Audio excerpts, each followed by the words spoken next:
Buenos días, muchachos. Buenos días, chicas. ¿Cómo están? Espero que estén muy bien. Hola, ¿qué tal? ¿Cómo están, muchachos, muchachas? Qué gusto, qué gusto. Con todos, muy buenos días. Aquí tu profesor agripado te saluda y espero que estés mejor que yo. Así es. ¿Cómo estás, Aguilar? ¿Cómo estás, Gómez? Muy bien. Entonces, chicos, chicas, con todo buenos días. Ojalá que alguien del aula pronto prenda su cámara para sentirme menos solo. Así es. Acá veo solamente un gatito. Acá veo al joven Cora. Y, míreme, veo al joven Guerra Mendoza. ¿Cómo está, joven Guerra Mendoza? Buenos días con usted. También veo a la señorita J. J. Palomino. ¿Cómo está, señorita? Buenos días, buenos días. Y también veo a la señorita Orna Chanca. ¿Qué tal, señorita? Ya la vi, ya la vi, ya la vi, ya la vi. Muy bien.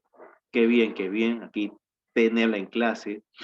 Y por favor, chicos, chicas, intenten no apagar su cámara, ¿ya? Para sentirme menos solito. Muy bien. Así es.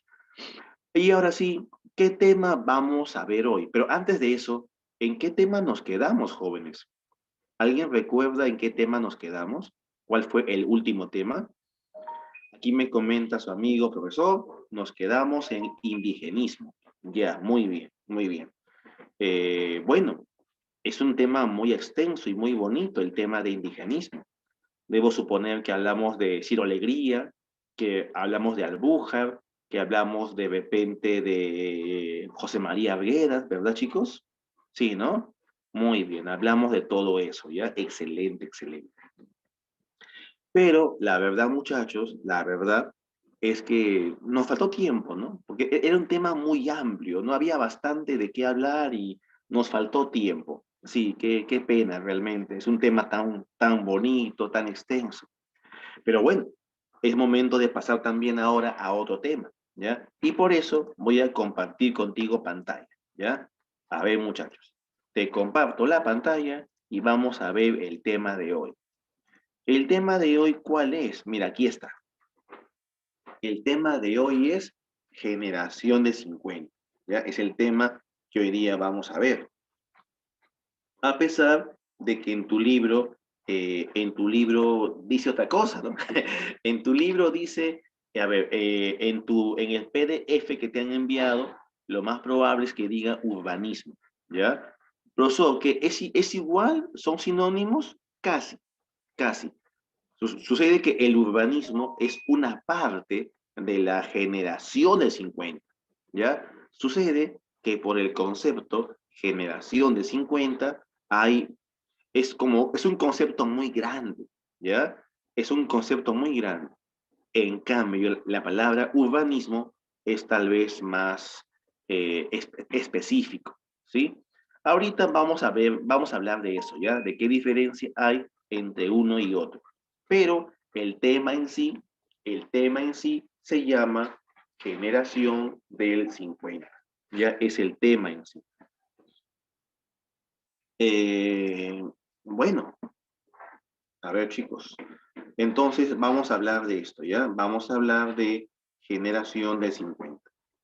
La generación 50, ¿qué es? Bueno, para ver esto hay que recordar que nosotros ya hemos visto el concepto de generación. O sea, ya sabemos, ¿no? Ya sabemos qué es una generación. ¿Y qué es? Una generación es un grupo de personas, ¿ya? Que se une por un motivo en común, ¿no? ¿Qué motivo? Bueno, tenemos que verlo hoy día, ¿ya? ¿Qué pasó entonces? Pues, ¿qué pasó en el Perú en los 50? Bueno, creo que esta foto puede resumir lo que pasó en el Perú. ¿Qué pasó en el Perú? En el Perú, muchachos, ocurrió las migraciones campesinas. ¿Ya? Es el hecho que ocurrió. Aquí podemos ver a los migrantes viajando a la ciudad, viajando a Lima, viajando a la capital. Pero, profesor, ¿pero por qué? ¿Cómo que por qué? Tú lo sabes.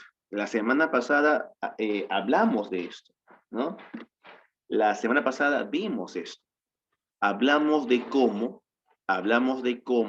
los, los campesinos pues vivían mal, ¿te acuerdas? Te comenté que no les pagaban, los perseguían, les trataban mal, los tildaban de salvajes, los tildaban de burros, de ociosos, de haraganes.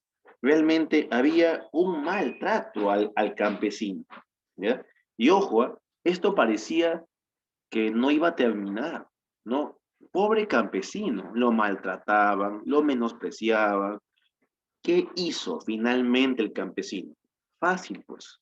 Si en el lugar en donde vive no hay las condiciones adecuadas, pues hay que emigrar, hay que viajar a otro lugar, buscar una mejor vida, ¿sí? Y esto pasó en el Perú. Los campesinos decidieron migrar, ¿ya? ¿De dónde? Pues del campo a la ciudad, de la sierra a Lima, ¿ya? Eso fue lo que pasó, ¿sí? Hubo una migración del campo a la ciudad. Claro, de cierta forma, hoy continuamos hablando del indígena, pero ya no en su tierra, sino como migrante, porque el campesino vino a Lima, ¿ya? Entonces, si te pregunto yo, ¿cuál es el hecho más importante en los 50? Por favor, no me digas el gobierno de Odría. No, no, no, no. El hecho más importante son las migraciones campesinas, ¿ya? Que sí es cierto que Odría lo vio, y que por supuesto Odría hizo varias obras públicas, ¿no? Pero no, pues el hecho importante es o son las migraciones campesinas. El campesino vino a Lima, ¿ya? Ahora, vino, viene y seguirá viniendo, ¿no? Así es, porque Lima es una capital muy importante en el mundo, ¿ya? Ahora, Lima es una ciudad de provincianos. Eso no tenemos que olvidarlo. Una ciudad de provincianos, ¿sí? De repente, de repente tú también eres de provincia. De repente alguien del aula es provinciano. A ver, muchachos, ¿quién puede comentarme quién es provinciano y quién vino a Lima a trabajar, a estudiar, a progresar, a tener un mejor futuro? ¿Alguien del aula? ¿Alguien del aula es de provincia, desde el campo? Y si eres de dónde, a ver chicos, de dónde eres? ¿De dónde eres? A ver, acá me están diciendo, yo soy del Callao. Muy bien, profesor, muy bien. Bueno, provincia constitucional del Callao. Muy bien, muy bien. ¿Nadie más, muchachos? ¿Nadie más? Profesor, no, todos somos limeños. Muy bien, muy bien. Ahora, de repente tú eres limeño, pero tal vez tus padres no lo son. Tal vez tus padres sí son provincianos. Tal vez sí son migrantes. ¿Mm? Y si tus papás no lo son, tal vez sí lo son tus abuelos, ¿no? Claro, claro, los abuelos. Pero, ¿qué es ser un limeño a medias? Eso es también lo que no entiendo. Bueno, en mi caso soy limeño. Yo nací en Lima, soy de acá, ¿ya? Así es. Eh, bueno, yo soy limeño, ¿ya? Pero no es que uno lo sienta, no es que, no es que no es que se sienta eso. Uno es de un lugar porque así está en tus documentos. Claro, claro. Pero la verdad, a mí me encanta provincia. Yo he viajado varias veces a Cajamarca, por ejemplo. Para mí es lo máximo, ¿no? Y si tuviera que mudarme a un lugar a vivir, ¿sabes a dónde sería? Me mudo a Oxapamba. Así, allí podría morir tranquilo, en Oxapamba. Pero bueno, pasemos a otro punto. No quiero ponerme nostálgico. El asunto, muchachos, es que eh, el provinciano vino a Lima, ¿ya? Pero yo pregunto, ¿triunfará en Lima? ¿Mm? ¿Triunfará en Lima? ¿Le irá bien? ¿Triunfará o no triunfará? Ahí está el problema, ¿no? ¿Cómo le irá al provinciano? ¿Cómo le fue al provinciano? ¿Triunfó o no triunfó? Bueno, para comenzar, para empezar, encontró trabajo. Ya el campesino vino a Lima y encontró trabajo. ¿De qué? Bueno, los primeros campesinos van a trabajar de repente de vigilantes, van a trabajar de obreros, van a trabajar de choferes, ¿no? De cocineros, ¿no? Las mujeres también van a trabajar de ama de casa, de niñeras, ¿verdad? De sirvientas, así es, van a trabajar. Y bueno, van a tener un dinero adecuado como para pagar su cuarto alquilado. Es decir, muchachos, tal vez el campesino no ganaba tanto en Lima, pero lo que ganaba era regular comparado a lo que no ganaba antes. O sea, ten en cuenta eso, ¿no? El campesino comienza a ganar más, ¿ya? Ahora, luego van a llegar sus familiares, sus parientes, qué sé yo, abuelos, papás, mamás, llegan a Lima, ¿ya? Y Lima se comienza a poblar de campesinos. Ahora, ¿qué ocurrió? Te explico, ya te explico. Cuando el campesino viene a Lima, ¿ya? Va a haber espacio, pero cada vez llegan más campesinos. ¿Y esto qué va a ocasionar? Que surjan nuevos distritos, que los provincianos poblen, ¿ya? Lugares donde no había gente. Por ejemplo, hablo de los cerros. Los cerros hoy en día tienen personas. En aquel tiempo no era así. Los cerros estaban vacíos, pero ahora va a haber cerros. Surgen, por ejemplo, los arenales también se van a llenar de personas, ¿no? Claro, va a haber muchas invasiones. Lima va a crecer bastante, claro, Anthony. Tanto así que hoy se habla de cono norte, ¿no? Se habla de cono sur, ¿verdad? Claro, claro, muy bien, muy bien. Bueno, entonces Lima va creciendo. ¿Ya? Ese es el hecho importante en el 50, la migración campesina y la explosión demográfica. ¿Ya? Mira, en esta PPT he puesto he puesto el contexto histórico social, ¿no? ¿Qué pasaba en Lima y en el Perú? Primero, he puesto aquí el gobierno del general Odría, del 48 al 56, ¿ya? Del 48 al 56. Odría, que gobernó en estas fechas, ¿ya? Vio todo esto, vio cómo Lima crecía, cómo había un cambio demográfico, un cambio social, y Odría no lo va a dudar, ya no lo va a dudar, y lo que hace es que, ¿qué hace Odría? Construcción de obras públicas. Había que construir obras públicas. ¿Y por qué?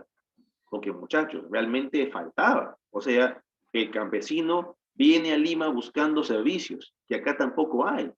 Podría, tiene que modernizar rápidamente Lima. Se van a construir colegios, las grandes unidades escolares, ¿ya? Por ejemplo, sabemos que se construyen hospitales para los migrantes, el famoso hospital del empleado. De repente lo conoces. ¿Alguien conoce el hospital del empleado? El famoso hospital Revaliati también, ¿no? Es producto de aquel tiempo. Entonces, chicos, chicas, como puedes ver, Lima va a crecer rápidamente. Podría, el presidente de aquel tiempo construyó estas obras para los provincianos, ¿ya? Yo siempre recuerdo los colegios emblemáticos, colegios enormes, ¿ya? No, no el colegio de hoy, pues, que hay por todo Lima, colegios sin patio, ¿no? Sino hablo de colegios grandes, ¿no? Grandes colegios, ¿ya? Que surgieron en aquellos años, ¿ya? Ahora, la urbe se moderniza, como te dije, ¿no? Se mejora la infraestructura de la ciudad. Hay una migración a la ciudad que causa la explosión demográfica y el crecimiento de zonas periféricas. Claro, Lima, cercado, ya va a crecer. Me refiero a los alrededores, la periferia. Aparecen barriadas, aparecen asentamientos humanos, aparecen invasiones, ¿no? Una gran invasión va a ser, por ejemplo, Villa El Salvador, ¿ya? Que aparece en aquellos años. Hasta aquí, chicos. ¿Todo es correcto? ¿Está claro o no? A ver, ¿qué opinas? ¿Se entiende o no se entiende?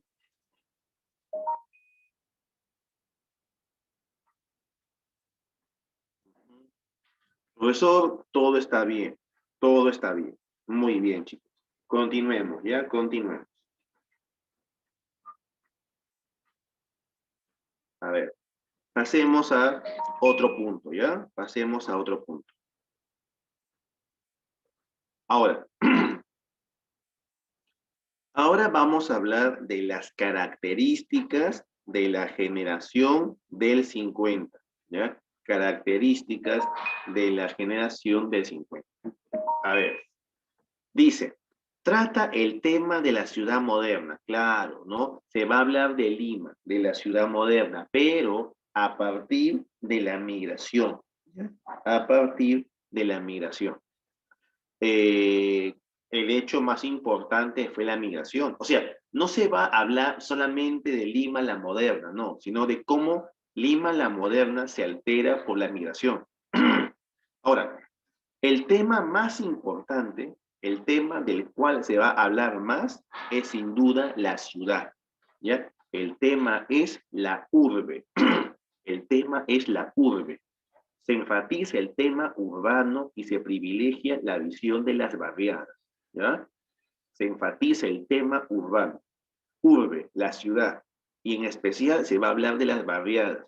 Va a haber un montón de escritores que van a hablar de las barriadas, de los pueblos jóvenes, las invasiones, los asentamientos humanos, etcétera, ¿ya?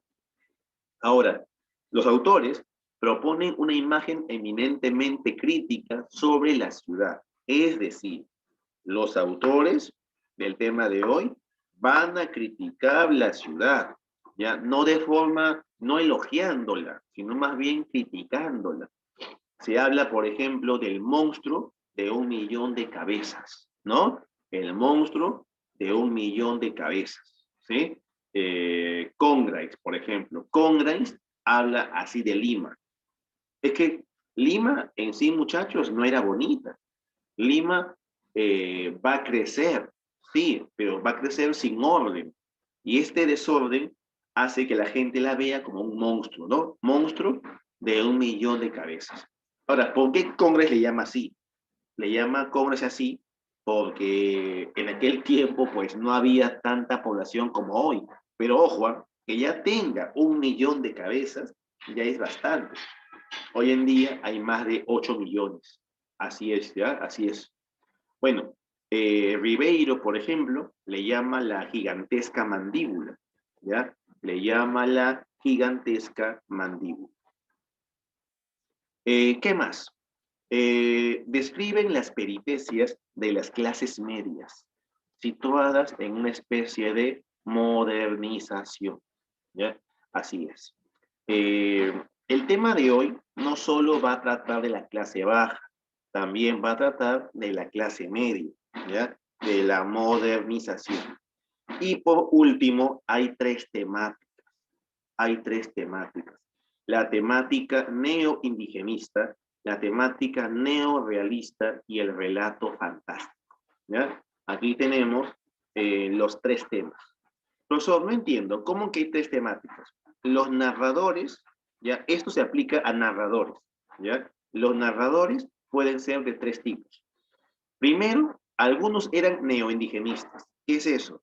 Que hablaban historias de indígenas, de migrantes, de campesinos, pero más que todo trata de indígenas que extrañan su cultura, indígenas solitarios, indígenas donde ahora te cuentan ya no su lucha contra el hacendado, sino dramas más íntimos, ¿no? Eso es neoindigenismo, ¿sí? Por ejemplo, si tú lees algún cuento que trate de un campesino en Lima, que extraña sus flores, o sus montañas, o su cielo azul, y aquí todo es cielo gris, ya eso es neoindigenismo, ¿ya?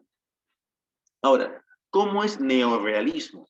Neorealismo es la segunda vertiente, es la segunda vertiente y a la vez la más importante, que trata de la nueva realidad, ¿ya? Trata de la nueva realidad, trata de lo que pasaba en Lima, de los pobres, de las barriadas, las invasiones, toda esa literatura que trata de la pobreza, eso es neorrealismo, ¿ya?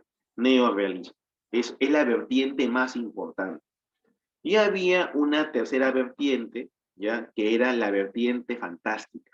Es cuando se escribe, es cuando...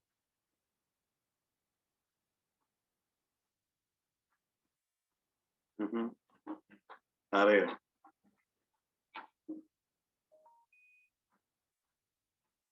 a ver. Y otra vertiente es el relato fantástico, ¿ya? ¿Qué es esto? A ver, te cuento. Relato fantástico es la vertiente en la cual ocurre algo imposible en la narración, ¿ya? Ocurre algo imposible en la narración. Muy bien, ahora pasemos a otro punto, por favor. A ver, chicos, ¿qué tenemos acá? A ver, miren, ve, qué interesante, ¿qué está ocurriendo aquí? Veo varias palomas en protesta, ¿no? Varias palomas en protesta. Ujú.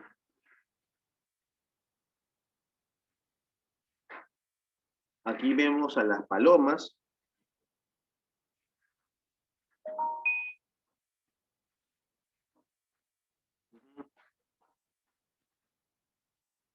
A ver, ¿qué están reclamando estas palomas? A ver, chicos, a ver, chicas, ¿qué nos pueden comentar ustedes? ¿Qué reclamos ven acá?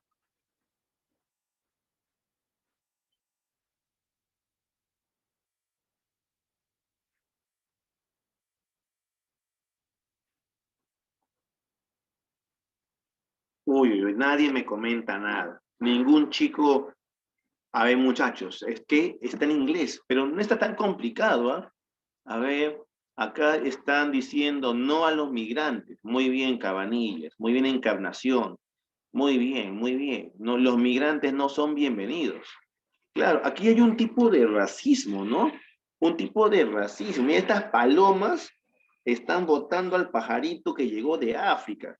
Dicen que los migrantes no son bienvenidos. Vete de vuelta a tu continente, ¿no? Le dicen, no te comas nuestros gusanos. Mira lo que le están diciendo al pobre pajarito, ¿no? Bueno, esta imagen que puede parecer graciosa, pues no lo es, porque es algo que pasa en nuestra realidad. Es algo que pasa aquí en el Perú y en Estados Unidos, ¿no? Un racismo, un clasismo también y una xenofobia, ¿no? Muy fuerte, ¿ya? Así, Lima es una ciudad de migrantes, ¿ya? Sin embargo, nosotros también criticamos a los migrantes, ¿no? No sé qué está pasando en la ciudad, ¿no? No recordamos cuando, bueno, cuando también fuimos migrantes, ¿ya?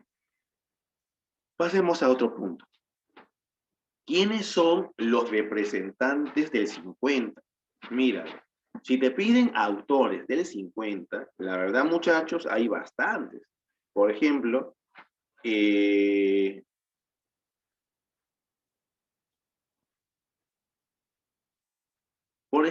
mira, ve, tenemos aquí, primer autor, Enrique Conrais Martín, ¿ya?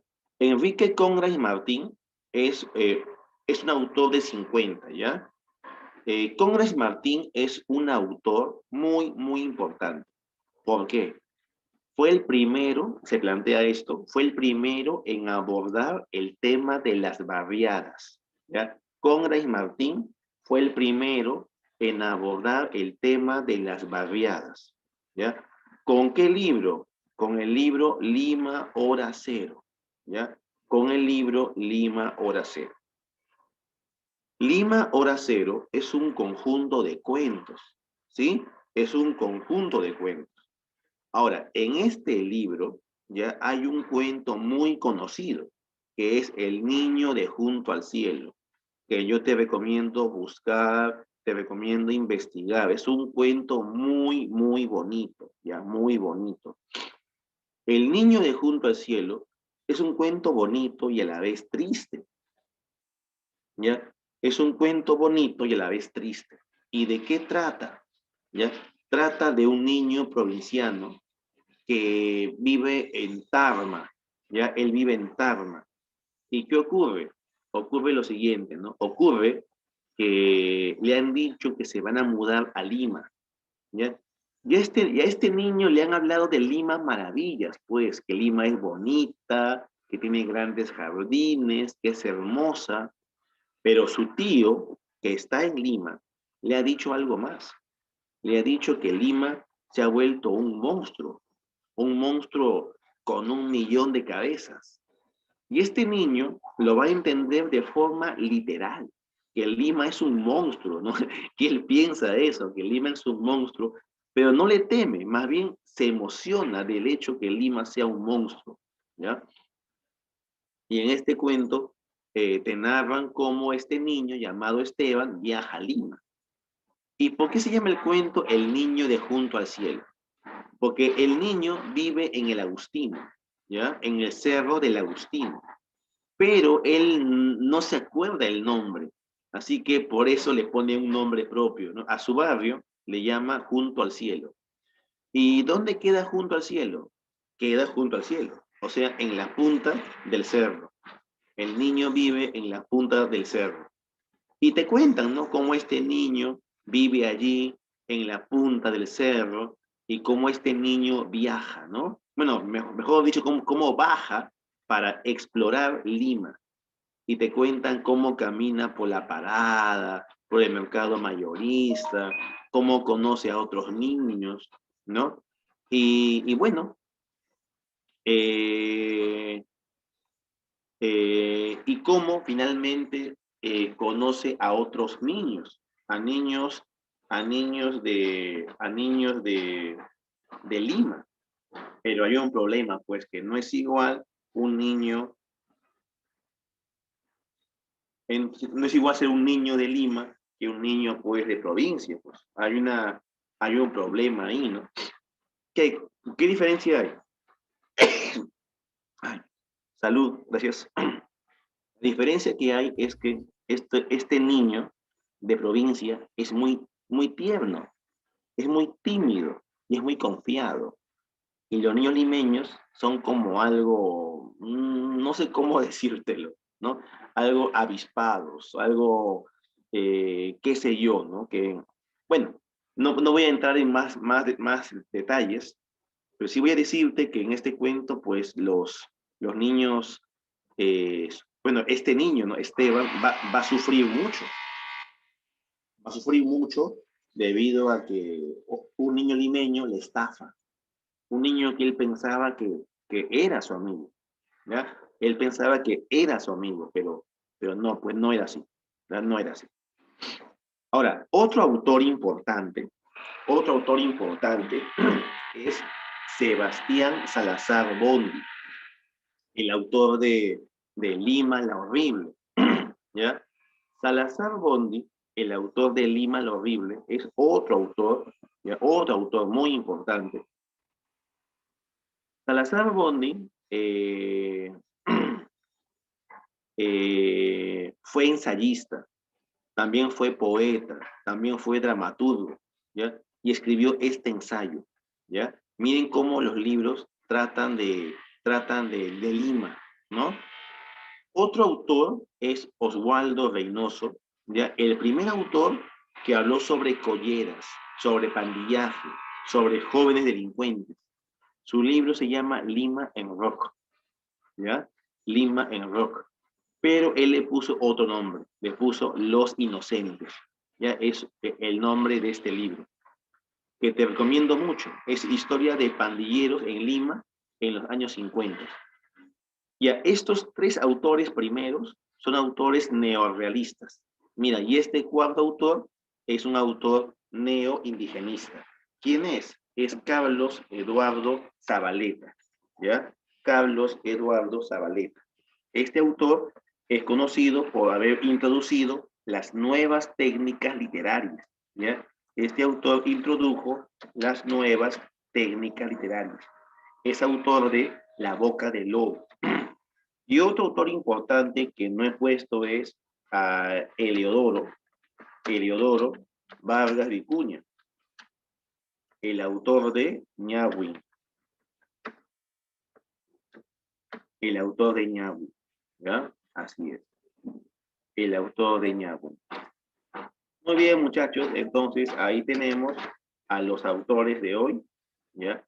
Autores primero neorrealistas y luego, pues, neoindigenistas, ¿ya? Muy bien. Ahora, el autor de hoy, ¿quién es? El autor de hoy es Julio Ramón Ribeiro. Julio Ramón Ribeiro nació en Lima en 1929 y murió en 1994, ¿ya? Ribeiro ¿ya? Es un narrador limeño, ¿ya? Este autor es considerado el más importante cuentista del Perú y uno de los mejores cuentistas del continente, ¿ya? Limeño, fue de clase media, o sea, perteneció a una familia acomodada, ¿ya? Estudió en San Marcos y también en la Católica, y luego obtuvo una beca para poder irse a Francia a vivir y estudiar. Este autor vivió mucho tiempo allá, en Francia, y allá va a escribir sus mejores relatos, ¿ya? Viviendo en Francia, va a escribir sus mejores relatos. Ahora, este autor en Francia va a vivir bien, pero también va a tener periodos de crisis, donde incluso sabemos que llegó a mendigar. Ya este autor llegó hasta pedir plata en la calle. Que el profe tan pobre era, sí, muy pobre, tan pobre que pedía limosna, ¿no? En especial para poder fumar, porque recordarás tú que este autor tenía un vicio. Este autor era adicto al cigarrillo, ya era adicto al cigarro. Y bueno, fumaba bastante, ¿no? Este autor fumaba bastante. Lamentablemente eso lo mata, ¿ya? Eso mata a Ribeiro. Este autor ganó varios premios, el Premio Nacional de Literatura, el Premio Nacional de Cultura y incluso ganó el Premio de Literatura Latinoamericana y del Caribe Juan Rulfo. El Premio Juan Rulfo es el premio más importante que se otorga a un cuentista y lo ganó este autor, ¿ya? El famoso Ribeiro. Muy bien. Ribeiro escribió diferentes tipos de obras. Por ejemplo, escribió, como aquí puedes ver, escribió novelas. Es autor de las novelas Crónica de San Gabriel, autor de Los Geniecillos Dominicales, autor de Cambio de Guardia. Estas son las novelas que escribió. También, pero ¿sabes qué? La verdad es que sus novelas sí son interesantes, pero no se comparan con sus cuentos. O sea, los cuentos de este autor es lo mejor que hizo, ¿ya? Los cuentos son de lo mejor, ¿ya? ¿Cómo se llama el nombre del libro que reúne sus cuentos? ¿Ya?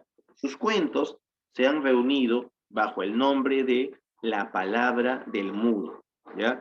La Palabra del Mudo es el nombre de sus cuentos completos, ¿ya? Es el nombre de sus cuentos completos. Ahora, este autor no los publicó poco a poco. O sea, ¿a qué voy? O sea, este autor, mejor dicho, los publicó libro por libro, ¿ya? Sucede que La Palabra del Mudo es un conjunto de libros. Este libro es un conjunto de libros, a eso voy, ¿ya? Por ejemplo, mira, aquí tenemos la lista de libros, ojo, de libros que integran este otro libro más grande, ¿no? Por ejemplo, Los gallinazos sin plumas, tú sabes que es un cuento, pero también es un libro, ¿ya? También tenemos Las botellas y los hombres. También tenemos El próximo mes me nivelo. También tenemos Silvio en el Rosedal. Y también tenemos Solo para fumadores, ¿ya? Estos son libros de este autor, ¿ya? Del autor Ribeiro, que luego en el 94 decidió juntarlos para publicar sus cuentos completos, ¿ya? Sus cuentos completos. Bueno, Pasemos a otro punto. ¿Cómo son los cuentos de este autor? A ver, primero, recuerda, sus cuentos se han reunido bajo un solo título, que es La palabra del mudo. Este título sirve, ¿por qué lo usa el autor? ¿Por qué lo pone? Porque a primera vista uno puede pensar, profesor, no entiendo, ¿cómo que la palabra del mudo? O sea, es un título algo incoherente, ¿no? Algo absurdo. Si los mudos no hablan, ¿cómo que la palabra del mudo? Justamente por eso, lo que hace Ribeiro en sus cuentos es hablar a la gente pobre. Los mudos son los pobres, que no pueden contar sus penas, que no pueden contar su vida.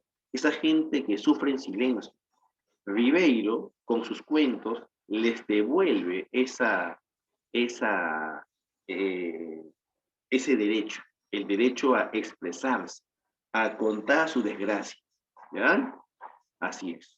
A ver, título que sirve al autor para expresar a los que no tienen voz, a los marginales, a los olvidados, a los que nadie escucha, a los que no pertenecen a las clases dominantes. ¿Sí? Así es.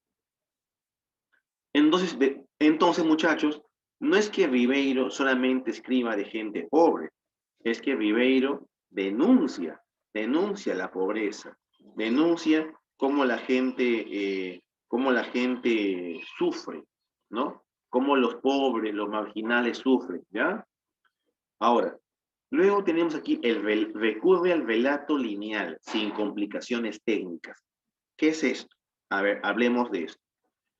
Sucede, muchachos, que tú sabes, ¿no? Que los narradores suelen usar diferentes técnicas para poder contar una historia. Ribeiro no. Ribeiro no es un autor que use varias técnicas, que busque un cuento difícil, ¿no? No va por ahí, ¿ya? Ribeiro quiere contarte solamente algo. Lo que él quiere es contarte una historia. No quiere complicarte la historia, ¿ya? Aquí he puesto recurre al relato lineal, sin complicaciones técnicas. Es decir, cuentos, ya cuentos con técnicas tradicionales, tal vez del siglo XIX. ¿Ya? Por eso aquí he puesto recurre al relato lineal sin complicaciones técnicas. ¿Ya? Ahora, la temática es urbana y costeña. A través de esta temática muestra las vicisitudes de los personajes marginales que son de clase media y baja. Ribeiro te habla de la ciudad, pero no solamente de la ciudad, o sea, no es exclusivo, pero mayormente habla de eso. Por ello, aquí han puesto temática urbana, ¿ya? La temática es urbana, habla de la ciudad. ¿Qué más? Y también de la costa, ¿no? También de la costa. Un dato adicional es que Ribeiro te cuenta no solo de la clase baja, también te cuenta las penurias, las vicisitudes de la clase media, ¿ya? La clase media. Muy bien, pasemos a otro punto. Ahora, en cuanto a características. A ver, en cuanto a características, debo contarte que Ribeiro, ¿ya? Es un autor que muestra un narrador escéptico, ¿no? Hay mucho escepticismo en Ribeiro, en las obras de este autor. ¿Cómo que escepticismo? Es decir, que los cuentos no acaban bien, como que todo acaba mal, como que no hay futuro, como que no hay mañana, como que no hay progreso, ¿se entiende? O sea, los personajes de Ribeiro van a fracasar, ¿ya? Y esto es producto de su entorno, de la sociedad donde vive, ¿sí? Aquí han puesto la actitud del narrador de Ribeiro es escéptica en relación al entorno social del relato. Ahora, se representan dos mundos, la oficialidad versus la marginalidad, ¿ya? En Ribeiro hay dos mundos, el mundo oficial y el mundo marginal. Es una dicotomía clásica de los cuentos de Ribeiro, ¿sí? mundo oficial, mundo marginal, ¿ya? Ahora, cómo que mundo oficial? ¿Cómo que mundo marginal? El mundo oficial es el mundo donde queremos estar. El mundo marginal es donde estamos, ¿ya? Los personajes de Ribeiro quieren escapar de ese mundo marginal, ese mundo de fracasados, y quieren acceder a un mundo oficial, a un mundo de triunfadores, ¿ya? Pero sus personajes no lo van a hacer, no lo logran, ¿ya? Y ahí viene la tercera característica. ¿Cómo son los personajes de Ribeiro? Son personajes frustrados, son personajes fracasados, ¿ya? Son personajes que ven a otros triunfar, pero ellos no progresan, ellos no triunfan, ¿ya? Así es, así es. A ver, por ejemplo, a ver, profesor, un ejemplo, a ver, con la vida cotidiana. Ah, ya, bueno, hay un montón de ejemplos. Por ejemplo, imagínate a una candidata presidencial, ya, una señora que quiso ser presidenta del Perú, postuló y no entró. Ya, ese es el personaje riveriano. ¿Ya? Luego volvió a postular, tampoco entró. ¿Ya? Oye, ¿qué? No ganó, no va a ganar. ¿Ya? Luego volvió a postular, tampoco accedió. ¿Qué? Sí, le propusieron, ya, postula a la alcaldía de Lima. Postuló y tampoco. O sea, tampoco, ¿no? Tampoco. Pobre señora, ¿no? Postuló 3 veces más la alcaldía y nada, y nada. Entonces, esta señora ve, ve cómo hay una candidata nueva. Bueno, una mujer también. Y ve cómo es la tercera vez que está postulando y tampoco nada. Y la señora decide apoyarle, ser su abogada. Pero a pesar de todo, ambas fracasan. Entonces, profesor, esa historia no sé a quién me recuerda, maestro. ¿A quién me recuerda? Bueno, es una historia que estoy yo inventando, ¿no? No tiene que ver nada con nuestra realidad. Cualquier coincidencia, pues, no fue planeada, ¿ya? Pero date cuenta, ¿no? Así, sin ir muy lejos. Keiko y la señora Lourdes Flores son personajes riverianos, personajes que fracasan, ¿ya? Que intentan y no logran, fracasan, ¿ya? Son personajes riverianos. Muy bien. Pasemos a otro punto. Ya, muchachos, pasemos a otro punto. A ver, ¿cuál es el cuento más importante de Ribeiro? A ver, Ribeiro tiene varios cuentos, ¿ah? A ver, en este momento voy a aquí colocar algunos cuentos de este autor, ¿ya?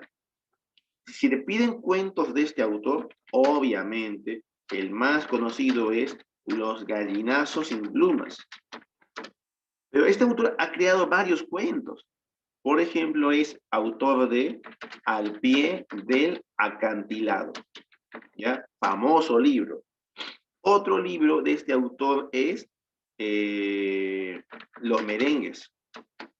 Otro cuento. Otro cuento es Alienación, ¿ya? Alienación.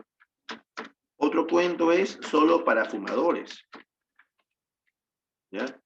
Otro cuento de este autor es, por ejemplo, Silvio en el Rosedal, ¿ya? Silvio en el Rosedal. Y este autor, ha escrito bastantes cuentos, ¿no? Bastantes cuentos interesantes. Y tiene también cuentos algo absurdos, ¿no? Como La Insignia. La Insignia. O también es autor de cuentos como, por ejemplo, Doblaje. Autor de Doblaje. Doblaje. Muy bien, muchachos. Ahí tenemos algunos cuentos de Ribeiro, ¿ya? Algunos. Pero de todos estos cuentos, el más conocido es Los gallinazos sin plumas, ¿ya? Los gallinazos sin plumas. ¿De qué trata este cuento? ¿Lo has leído o no? A ver, cuéntame. ¿Lo has leído o no lo has leído? A ver, muchachos. ¿Lo has leído o no? A ver, repórtate. Dime si lo has leído o no, rápido. Profesor, no.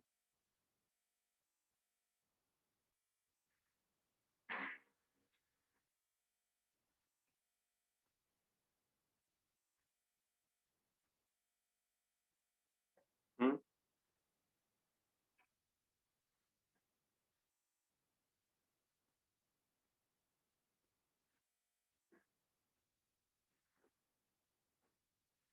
A ver, acá me comentan, profesor, sí lo hemos leído. Ya, muy bien. Profesor, obvio que me cuentan. Por supuesto que lo hemos leído. Ya, a ver, vamos a explicar entonces rápidamente el cuento, ya, para que sepas de qué va al menos, de qué va. A ver, este cuento trata de dos niños, ¿ya? Pequeños, ¿no? Son pequeños, no te cuentan su edad, pero deben tener 12, 13 años tal vez, ¿ya? Entre 12 a 13 años. Sus nombres son Efraín y Enrique, ¿ya? Sus nombres son Efraín y Enrique. Efraín y Enrique son dos niños pequeños, ¿ya?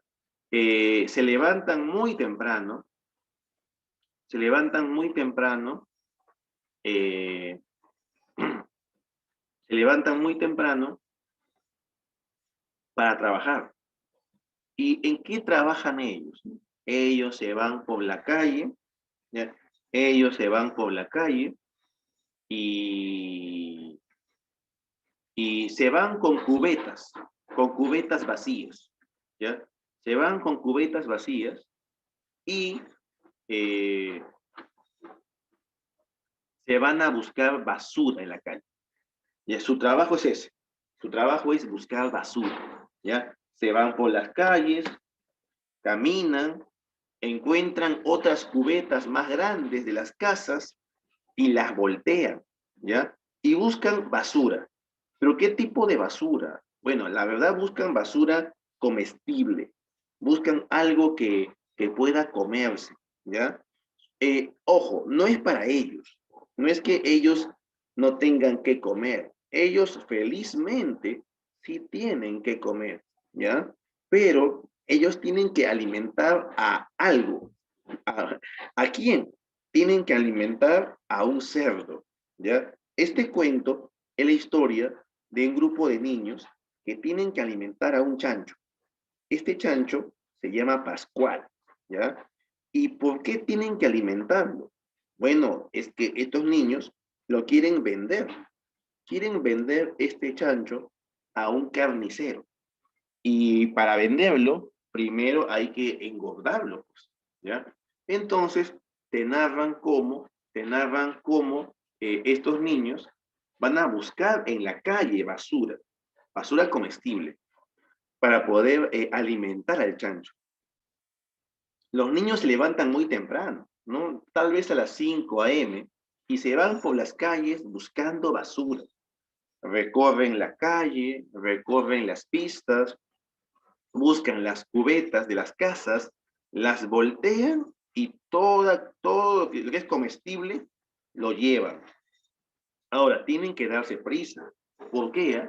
Porque hay un camión, el camión de la baja policía. Se le llama baja policía al camión de la basura. ¿Por qué? No lo sé, ¿ya? Pero el asunto es que este camión pasa también temprano. Así que los niños tienen que apurarse, pues, ¿ya? Ahora, así entre nos, los niños son algo lentos. ¿Por qué? Porque mientras van buscando basura, también van jugando. Es que para ellos es también divertido, ¿no? Buscar en la basura, porque encuentran a veces cosas muy curiosas. Encuentran de todo realmente, pues cochinadas también, ¿no? Pero a veces encuentran botellitas, encuentran vasitos y les gusta a ellos así juntar, coleccionar, ¿no? Bueno, el asunto es que el camión los ha encontrado muchas veces y los ha botado a estos niños, ¿ya? Ahora, estos niños Cuando tienen ya sus cubetas llenas, tienen que retornar a casa. Cuando vuelve, los espera su abuelo. El abuelo se llama Don Santos. Es un viejo con pata de palo, ¿ya? Y este anciano, cuando ve llegar a los niños, si los ve llegar con cubetas llenas de basura, pues se pone contento el abuelo. Dice, oh, Pascualito, por fin hoy tendrás una buena comida.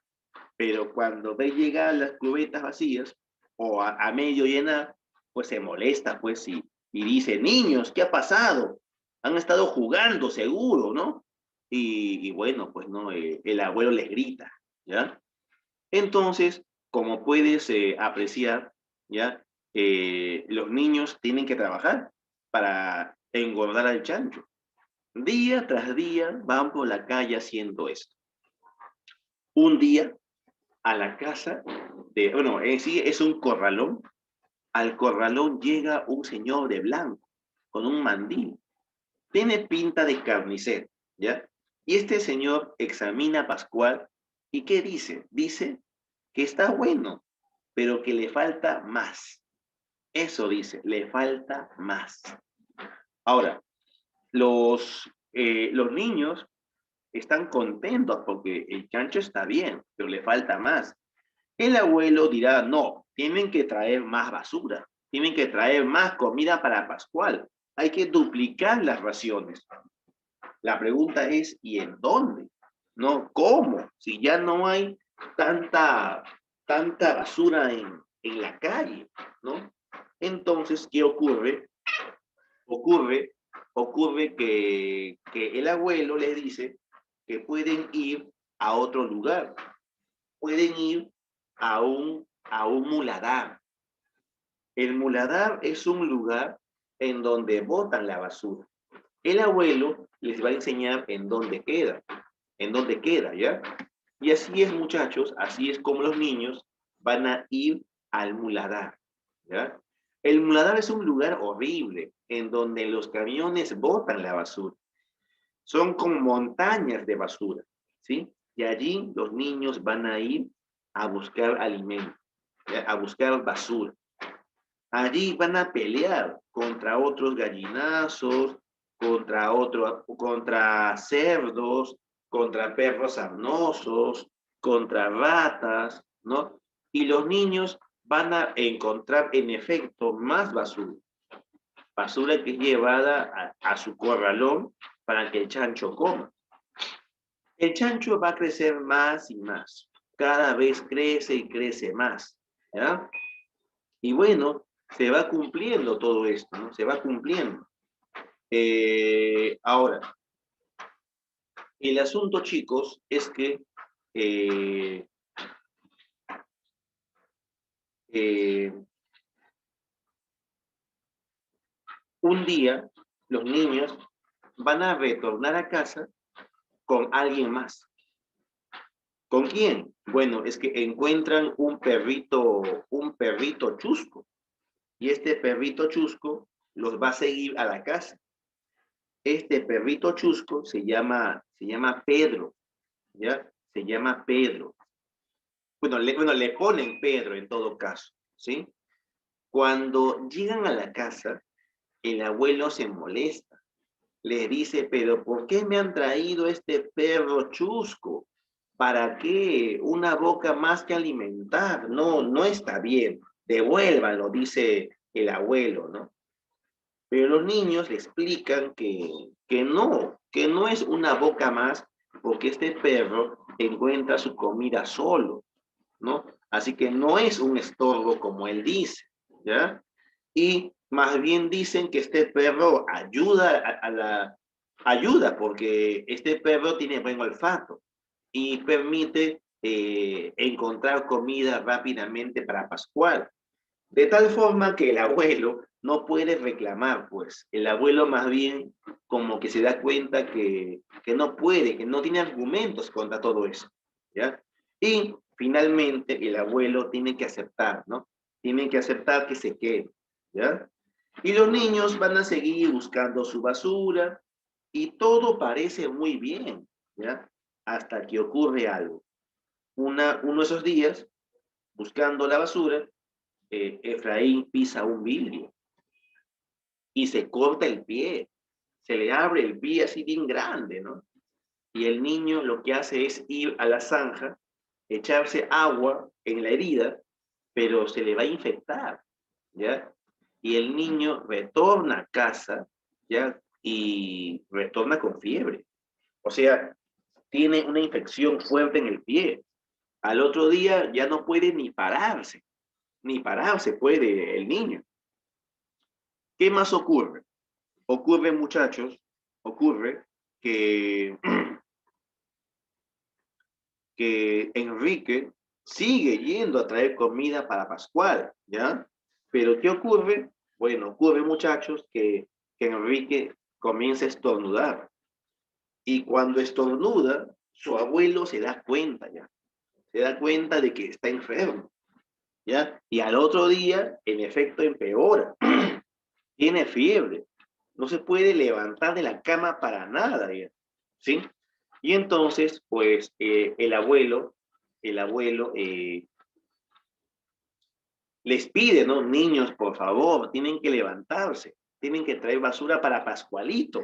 Miren que si no van, se puede volver loco. Escuchen cómo gruñe el pobre chanchito, ¿no? Pero los niños están ardiendo en fiebre, pues ¿qué les va a importar el chancho? Están enfermos. Pero el abuelo insiste, vamos niños, levántense, tienen que levantarse, si no, no hay comida. Pero los niños, abuelo, ¿qué es comida si estamos mal, no? Estamos mal, dicen. Bueno, y él no sabe ya qué hacer, ¿no? El abuelo. ¿Ya? Y ya furioso el abuelo dice, no importa, no importa, si no pueden ir, no hay problema, ¿ya? Eso le dice, si no pueden ir, voy yo, no los requiero, ¿ya? No los requiero. Entonces, muchachos, eh, a ver, lo que ocurre, chicos, ocurre que al final, al final, eh, el abuelo va a traer la basura, pero como tiene pata de palo, no puede caminar tanto. Y al final camina 2 cuadras más o menos y luego vuelve, cansado, le dolía la pierna, no podía caminar más. Pobre anciano, uy, pobre viejo, que realmente le va a ir muy mal, ¿ya? El asunto es que el anciano agarra un palo y les comienza a pegar a los niños. Oye, les pega para que se levanten, para que se pongan de pie. Levántense, dicen, levántense, ¿no? Les dice a los niños y les sigue pegando. Pero los niños no parece querer levantarse. Los agarran a palazos, pero no se levantan. Y ahí es cuando uno de ellos se pone de pie, Enrique. Así medio afiebrado, dice, ya, ya, abuelo, no le pegues a Efraín, yo voy a ir, le dice. Y el niño se pone de pie, agarra las cubetas y está saliendo ya. Estaba saliendo con Pedrito y ahí es cuando el niño dice, no, Pedrito, tú te quedas, anda, cuida a Efraín. Y el perrito se queda. Y el niño Enrique se va al muladar, busca la basura, ¿no? Y finalmente llena las cubetas y retorna a casa. Pero cuando retorna a casa, hay un problema. Hay un feo silencio, ¿no? Como que algo pasó, pero no sabemos qué. Y Enrique se da cuenta. Entra al corralón, ¿ya? Y cuando entra, ¿qué ve? Cuando entra, primero ve todo en silencio, ¿no? O siente todo en silencio, claro, y luego hace bulla con las cubetas, como para que el anciano voltee, porque está allí el anciano, pero está junto al chancho viendo algo. Y el niño dice, abuelo, ya llegué, le dice, pero el abuelo no voltea, sigue observando al chiquero. Y en eso, Efraín desde adentro grita, desde su habitación grita, y dice, Enrique, sálvalo, sálvalo.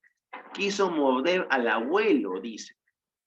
Enrique no entiende, pero luego entiende.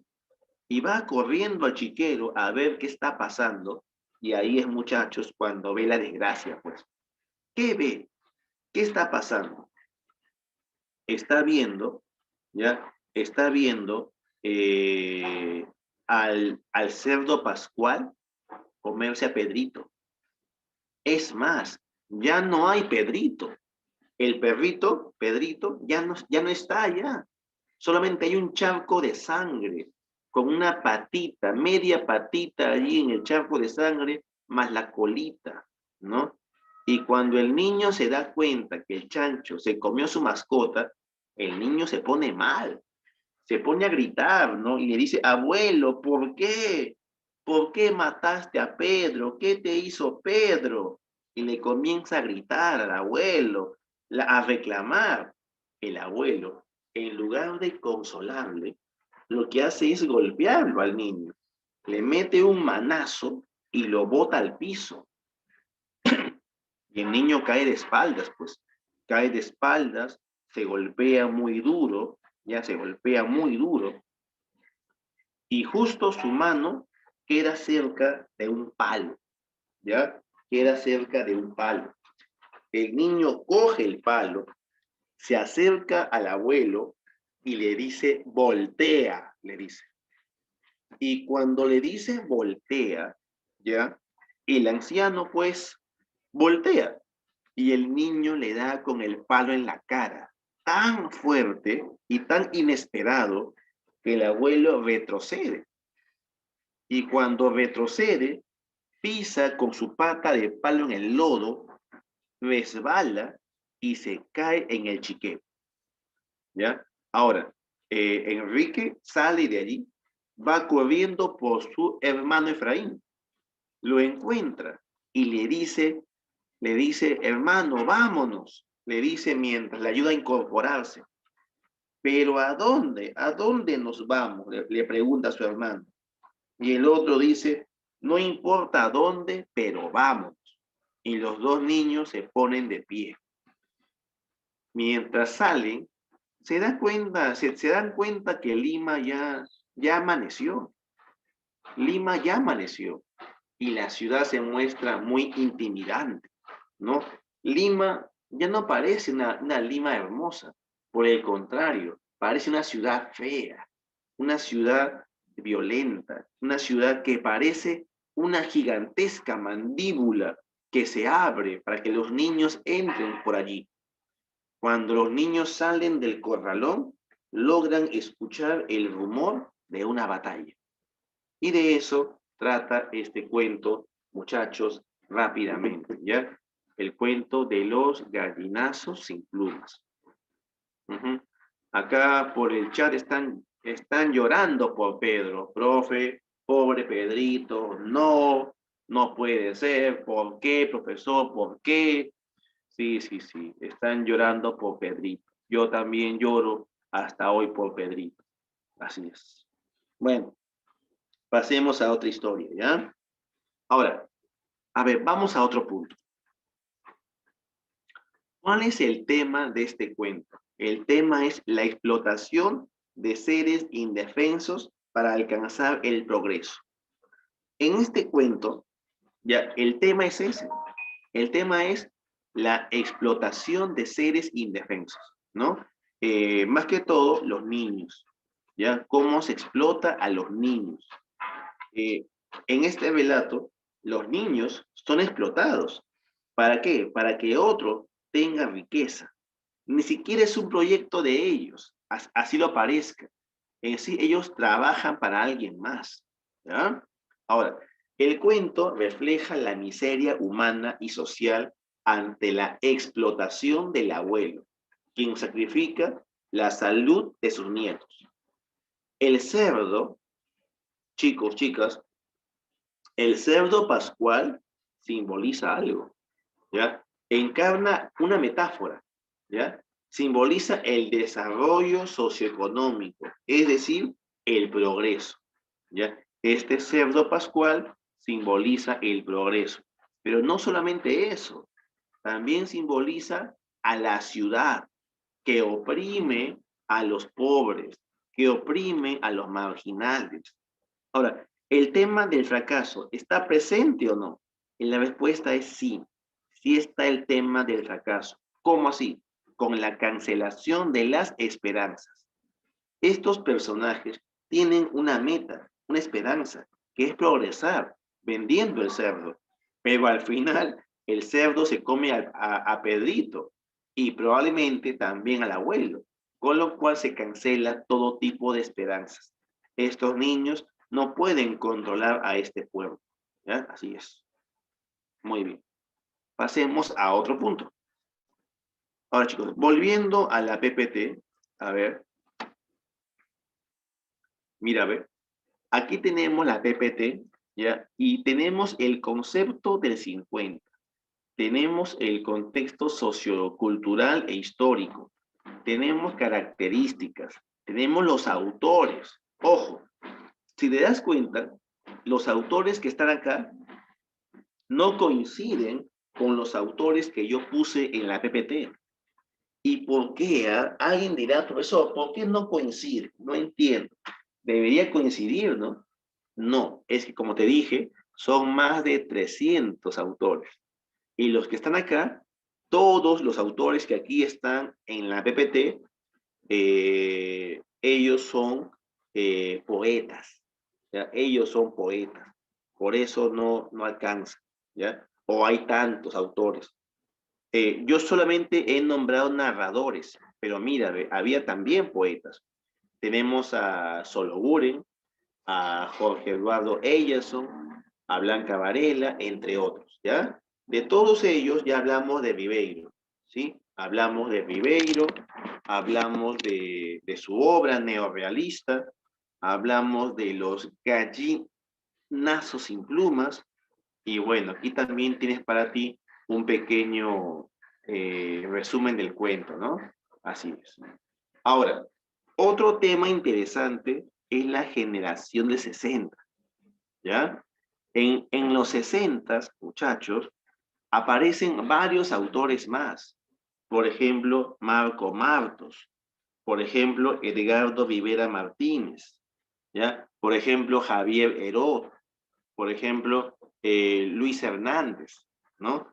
Hay autores muy importantes, ¿ya? Que son de la generación del 60. Pero la gran mayoría de ellos fueron opacados por un autor. ¿Y de quién hablo? ¿De qué autor estoy hablando en este momento? Estoy hablando de Mario Vargas Llosa, ¿ya? Mario Vargas Llosa es un autor muy, muy importante, ¿ya? Y vamos a hablar de él, ¿sí? Vargas Llosa nació en Arequipa, ¿ya? Y es un notable novelista del boom, ¿ya? Notable novelista del boom, ¿sí? Este autor nació en Arequipa en 1936, ¿ya? Nació en 1936. ¿Qué más?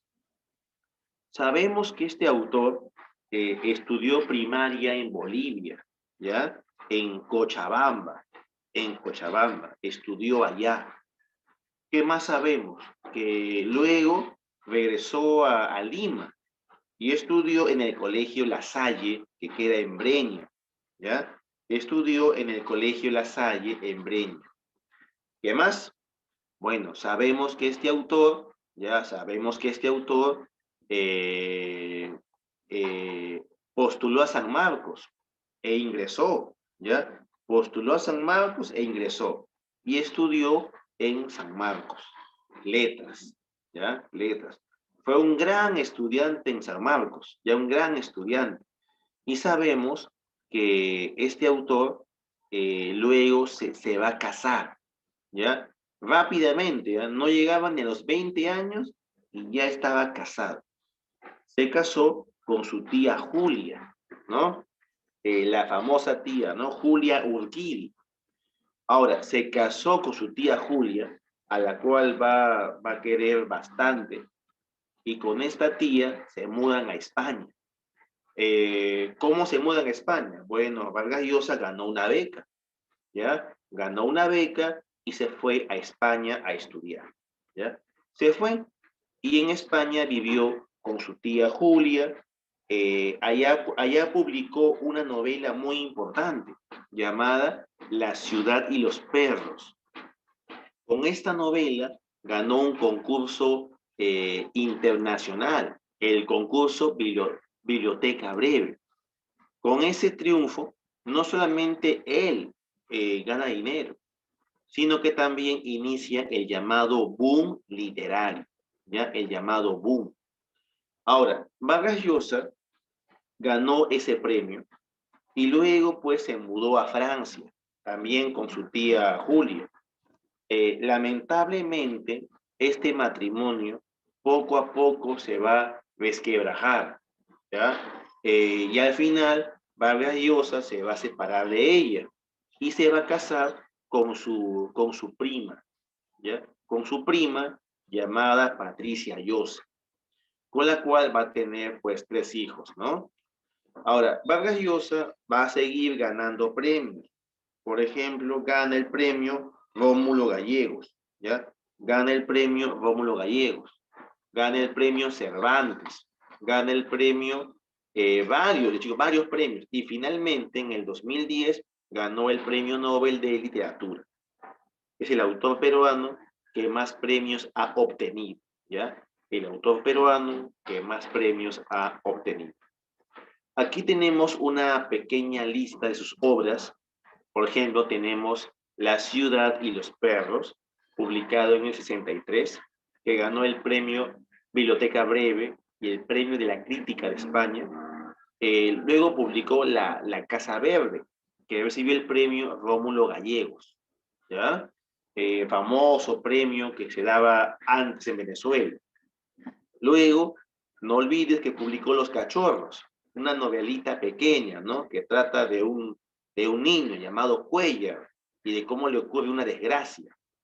Luego tenemos Conversación en la Catedral del 69. Luego Pantaleón y las visitadoras.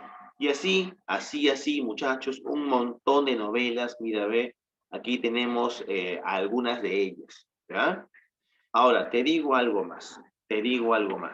De todas las novelas publicadas, son 3 las que tú debes recordar. ¿Y cuáles son? Uno es La ciudad y los perros, famosa novela de Vargas Llosa. Otra es Conversación en la Catedral, que según los críticos es su mejor novela. Y otro libro muy importante es La guerra del fin del mundo, ¿ya? Que es otra gran novela de este autor. Son sus 3 grandes novelas. Ahora, ojo, Vargas Llosa también ha publicado cuentos. Tiene un libro llamado Los Jefes, donde hay varios cuentos que él fue publicando, ¿no? Y otro cuento es Fonchito y la Luna. Es un cuento infantil ilustrado, también de Vargas Llosa, ¿ya? También de Vargas Llosa.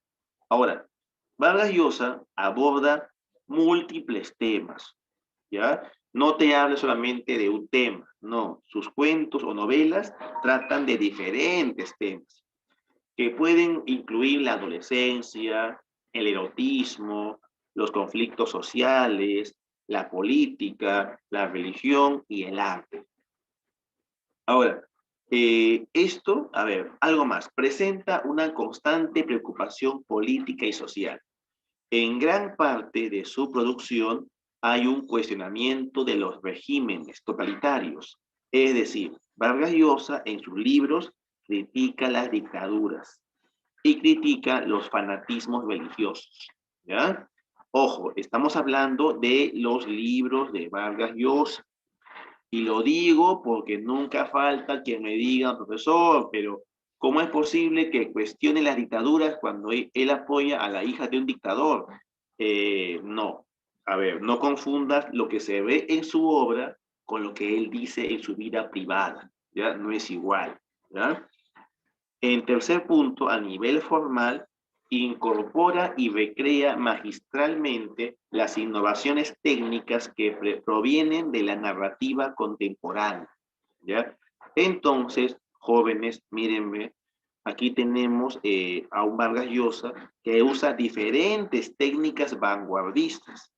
Ahora, tiene una gran diversidad en novelas. Algunas son policiales, otras son más eróticas, otras son más históricas, otras de aventuras, etcétera. ¿Ya? Hay diferentes obras.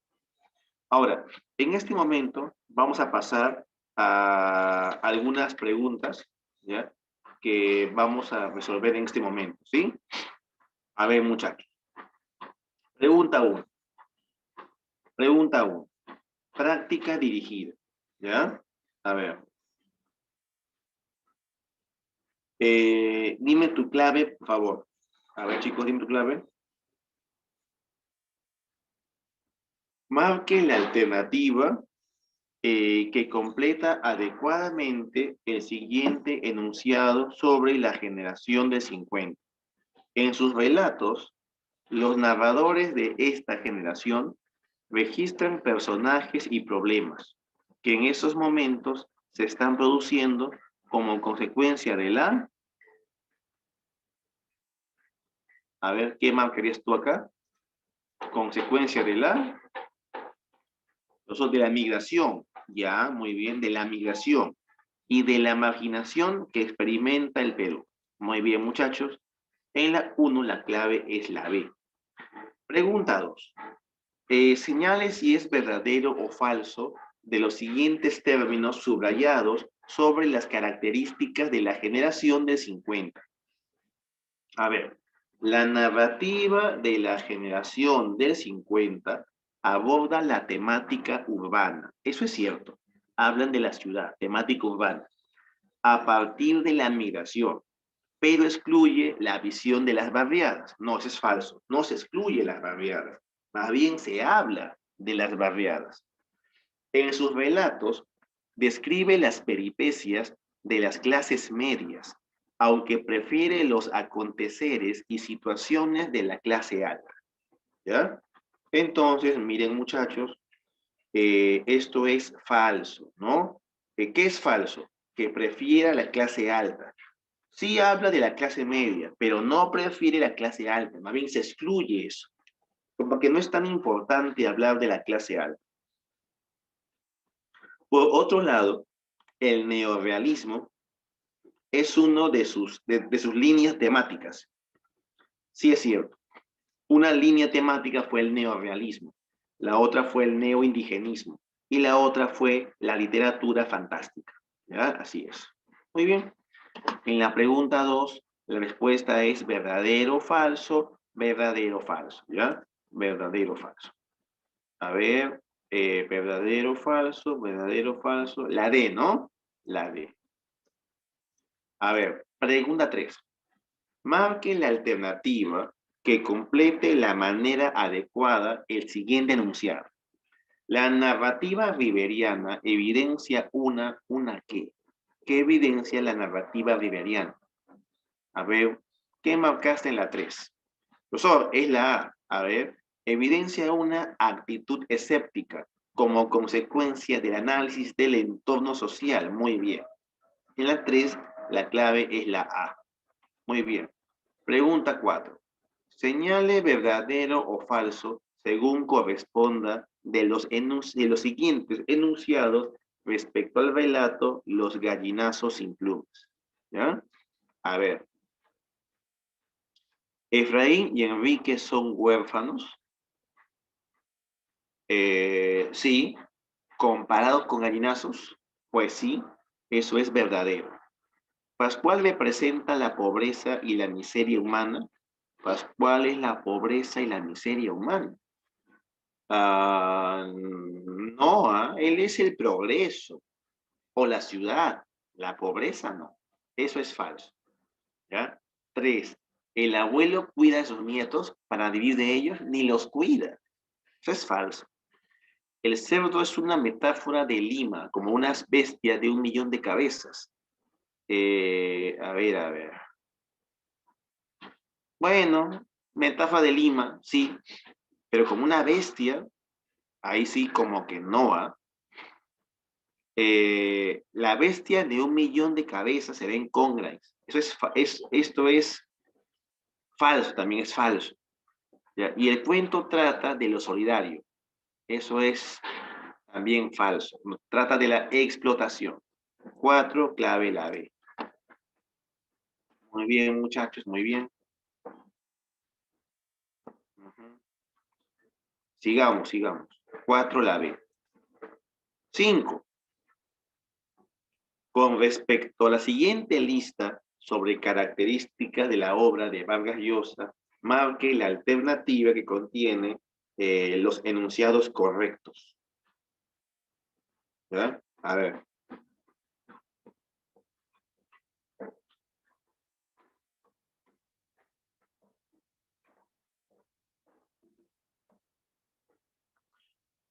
ver, muchachos. 1. La narrativa de Vargas Llosa incorpora elementos de Joyce Faulkner. Eso es verdadero. ¿Ya? Su narrativa asimila algunas técnicas del relato moderno. Eso es también verdadero. 1 y 2. Una de sus principales novelas históricas es Conversación en la Catedral. Esto es novela histórica. No tanto, no tanto. A ver, veamos la 4. En su novela se emplea con frecuencia el narrador omnisciente. No, no es. Su particular estilo se debe a que emplea lenguaje. Sí. 1, 2, 5. Clave la D. Jóvenes, 1, 2, 5. Muy bien. 1, 2, 5. Sigamos, por favor. Pregunta 6. Marque la alternativa que contiene los enunciados correctos respecto al argumento de la ciudad y los perros. Bueno, a ver, veamos esto.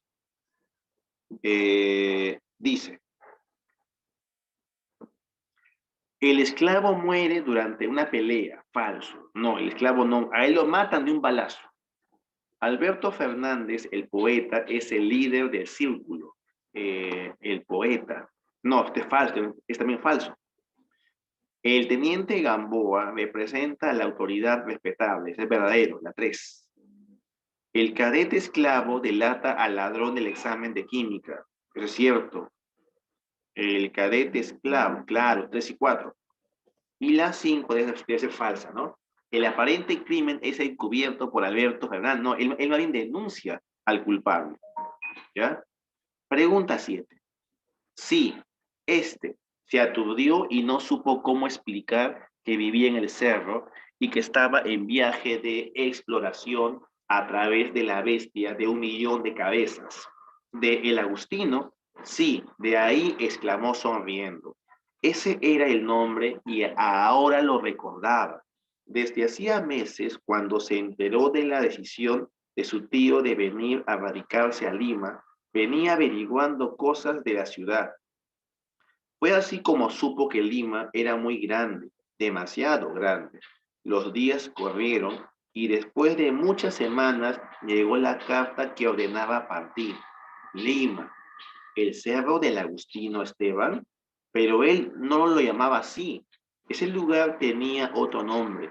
La choza que su tío había levantado quedaba en el barrio de Junto al Cielo, y Esteban era el único que lo sabía. Con respecto al fragmento citado del cuento El niño de Junto al Cielo de Enrique Congrains, ¿qué característica de la narrativa del 50 se evidencia? A ver, muchachos, pregunta 7. ¿Qué marcaste tú? ¿Alguien llegó a las 7? ¿Qué se ve en este fragmento?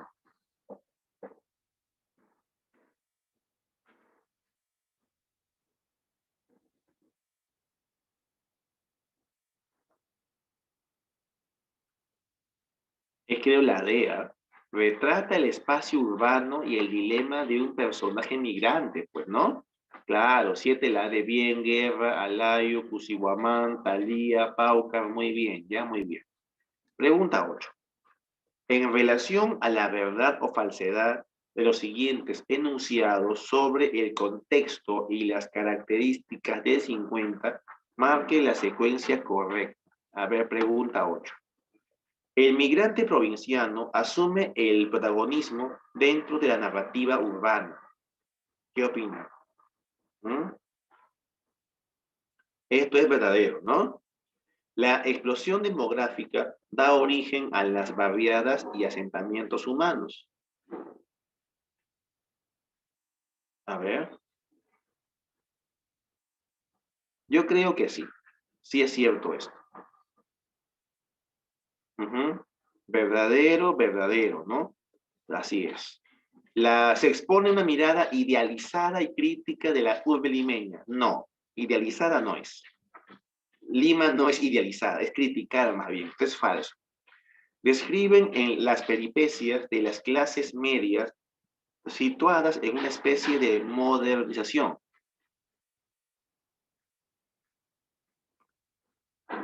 ¿Verdadero? A ver, sería la C. La C. Bien, muchachos, y ahí nos quedamos, ¿ya? Ha sido un gusto darte la clase y nos quedamos ahí, muchachos.